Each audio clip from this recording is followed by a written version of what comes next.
ধৈর্য। আমাদের অনেকের ধৈর্য কম, তো এই ধৈর্যের প্র্যাকটিসটা আমাদের করতে হবে।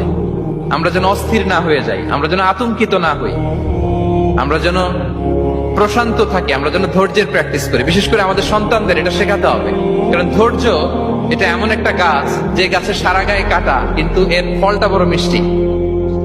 ধৈর্য এমন একটা গাছ যে গাছের সারা গায়ে কাটা কিন্তু এর ফলটা বড় সুস্বাদু। তো সেই টেস্টি ফ্রুট যদি আপনি ট্রাই করতে চান, আপনাকে ধৈর্য ধারণ করতে হবে। একটা ভালো চাকরি হলে সফল, একটা সুন্দর স্ত্রী হলে সফল, বিঘার পর বিঘা জমি কিনতে পারলে সফল, এগুলো আমাদেরকে শেখানো হয়।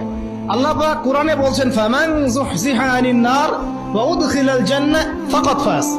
যে ব্যক্তিকে জাহান্নাম থেকে বাঁচানো হবে এবং জান্নাতে প্রবেশ করানো হবে, এই ব্যক্তি সফল। মনে রাখবেন, রিজিক সম্পূর্ণ আল্লাহর হাতে, সম্পূর্ণ আল্লাহর হাতে।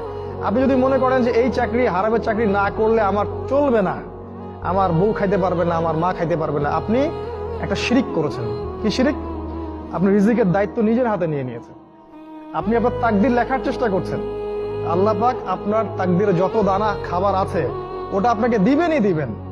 আর আপনি হারাম পথে নিলে ওই পথে দিবেন, হালালের জন্য চেষ্টা করেন, আল্লাহ পাক সে পথেও দিবেন ইনশাআল্লাহ। জাস্ট নিজের ফিকির করেন, ডান বাম সব ভুলে যান, নিজের কবরের ফিকির করেন। জাস্ট নিজের কবরের ফিকির করেন যে আপনি আমি কবরে গেলে কি করবো, এই ফিকির করেন। দেখবেন নিজে ভালো হলে সব ভালো হয়ে যাবে ইনশাআল্লাহ। নিজে ভালো হবে না, কিছুই ভালো হবে না। আল্লাহ পাক আমাদের সবাইকে আল্লাহর আযাব থেকে বাঁচান, আমিন।